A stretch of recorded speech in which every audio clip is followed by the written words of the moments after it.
From friendly nuclear projects to interrogation tactics all the way to weather modification. Apparently they can do that. Let's count down the top 10 scary Reddit threads that leaked government secrets. Starting off in our number 10 spot, we have Project Plowshare. This is a project that aimed at finding a way to use nuclear explosives, but in like a friendly way. They wanted to use them for construction purposes. The program was organized in 1957, and as part of it, there were 31 nuclear warheads that were detonated in 27 separate tests. There were some more successful parts of the project, like rock blasting obviously, but there were also some scientific realizations that happened as a part of this. For example, through one of the tests, it led geologists to be able to determine that the Barringer crater was created as a result of a meteor impact, not a volcanic eruption like was previously thought. We started with the positives though, good news first, now we're on to the bad news. Of course, firstly, the public was like, WTF? This ultimately led to the termination of the project in 1977, but not before there was the realization and deposition that fallout from the radioactive material had been injected into the atmosphere. After this, underground testing became mandated. In our number 9 spot today, we have Voice to Skull. This point is about a tactic that was once used by the military, and it involves the wireless transmission of audible voices into the heads of humans. What this means is that it can make you hear voices that are not there. It all has to do with the microwave auditory effect. An example of a real-world use of this is said to be an interrogation where normal tactics were not working. What did, however, was when this person was quote-unquote visited by their god, quote-unquote spoke to him, and told him that cooperation would make things easier on those he cared about. While being able to withstand some pretty frightening punishment techniques, it was this voice-to-skull tactic, also referred to as the voice of God weapon for obvious reasons, but it was this that worked and got him to cooperate with the authorities. In our number 8 spot today, we have Operation LAC. Operation LAC, which is short for Large Area Coverage, was a Cold War era project that involved the US Army Chemical Corps. Basically, it was a test that was designed to see whether or not it would be possible or feasible to taint a large area by dropping chemical agents from planes. To test this idea, they dropped quote, a myriad of microscopic particles from planes covering an area that is said to span from the Rockies to the Atlantic, from Canada to the Gulf of Mexico. So,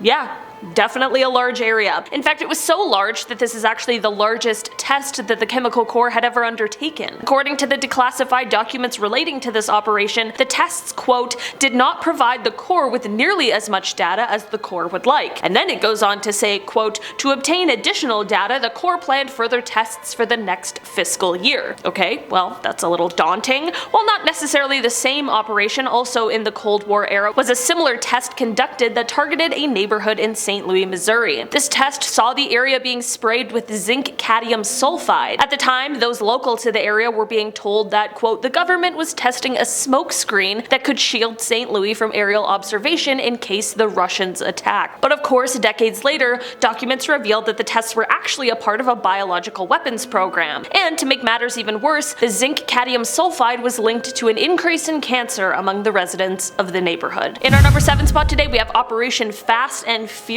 No, this is not another installment of the beloved franchise. This was actually a tactic that was used by the Arizona U.S. Attorney's Office and the Arizona Field Office of the United States Bureau of Alcohol, Tobacco, Firearms, and Explosives, or the ATF, and they were conducting a series of sting operations from 2006 to 2011. Basically, the idea for this operation was to allow licensed firearm dealers to sell weapons to illegal buyers, hoping to track the firearms down later to Mexican cartel leaders so that they could then arrest them. So not only did this not really lead to the results that they were hoping for, but it actually had terrible outcomes. Many of the firearms that were being tracked have been found at crime scenes on both sides of the United States-Mexico border, and one was even found at the scene where United States Border Patrol agent Brian Terry was killed. In our number 6 spot today, we have Cat Drop. Apparently, the United States Office of Strategic Services, once upon a time, decided that the very best and most sensible way to ensure that bombs that had been dropped reached their intended naval targets was to strap them to cats and then drop them from planes. I know, it's absolutely horrific, definitely not a plan that I came up with. They thought of this strange project because for some reason they thought that cats would just be able to avoid the water and instead direct themselves to the target. Strange in theory, catastrophic in reality. I guess that sounded like a pun. It was not a pun. No pun intended there. There of course is no way to prevent these animals from fainting midair, and if you were dropped from a plane suddenly with no parachute and a bomb strapped to you, you'd probably also faint, because what in the actual hell? Definitely one for the history books. We can all be thankful that this is not something that carried on for long. In our number 5 spot today we have Operation Popeye. This is a program that was aimed at trying to control or modify the weather. It was a military cloud seeding operation that was carried out by the United States Air Force during the Vietnam War between 1967 and 1972. Basically, they wanted to figure out a way to use the weather to their advantage, and they wanted to try and extend monsoon season over certain areas of Vietnam so as to sort of disrupt the Vietnamese military. This would make it harder for supplies to be delivered, it would cause landslides, it would just definitely be a hindrance. Starting on March 20th, 1967 and continuing through every rainy season, this cloud seeding operation went on for years until all rain-making operations ceased on July 5th, 1972. This was of course a mostly classified mission for quite a while, and it took a while for the public to really be aware of what exactly was going on. But it likely isn't a coincidence that the operation stopped just 2 days after there was a publication about it in the New York Times. This led for there to be demands for laws to be passed about this kind of weather modification because it was quite an unprecedented tactic at the time. In our number 4 spot today we have Operation Cottage. This operation was a tactical maneuver which completed the Aleutian Islands campaign in World War II, and it was a joint service assault on the island of Kiska. On August 15th, 1943, Allied military forces landed on the island with the aim to eliminate the Imperial Japanese forces that had occupied the island since June of 1942. Unbeknownst to the Allied forces, however, the Japanese forces had secretly abandoned the island 2 weeks earlier under the cover of thick fog using submarines and ships. So basically what I'm saying is that when the Allied forces landed here, they were unopposed. Unfortunately, that doesn't mean that no one lost their lives. There were around 313 casualties, which were a result of stray Japanese landmines, vehicle accidents, and a series of friendly fire incidents. Most of the friendly fire incidents were between Canadian and American troops as they mistook each other for Japanese forces as they came from opposite sides of the island. In our number 3 spot today we have Operation Tiger. This operation was actually one in a series of large rehearsals for the D-Day invasion of Normandy, which took place in April of 1944. This project went horrifically awry, however, as coordination and communication problems led to there again being friendly fire. This led to an Allied convoy, which was positioning itself for landing, being attacked by E-boats from the Kriegsmarine, which resulted in 749 American servicemen deaths. The terrible happenings don't end here though, because like I mentioned, this was a part of D-Day and the invasion. This was incredibly secret, so no one reported on it at all, meaning the family members of those killed had no idea. After D-Day, it is said that even then, this was an event that was still quite minimally reported on. In our number 2 spot today we have Acoustic Kitty.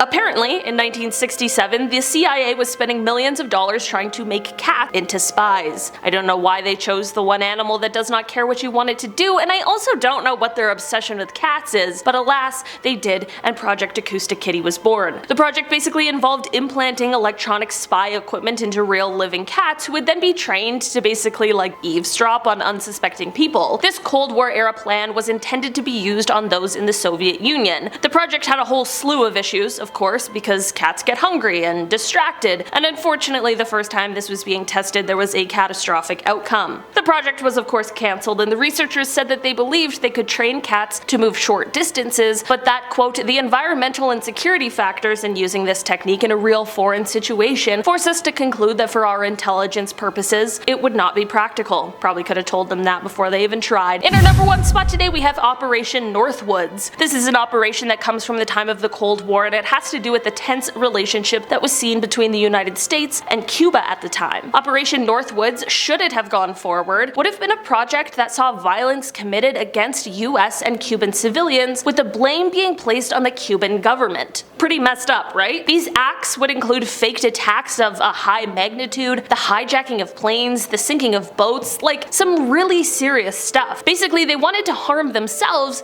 just to place the blame on Cuba, and they wanted to do this in order to justify an all-out war with Cuba, But thankfully, some people at the time had decided that this likely wasn't the smartest or best route to take, and the idea was scrapped. For a long time, this was hidden from the public until years later documents were revealed that showed this very dark truth. Alright guys, that has been our list for today. Thanks so much for checking it out. I've been your host today, Olivia Kozlowski, and I will see you again soon. Bye! This was Cold War era, this Cold War era, I don't know.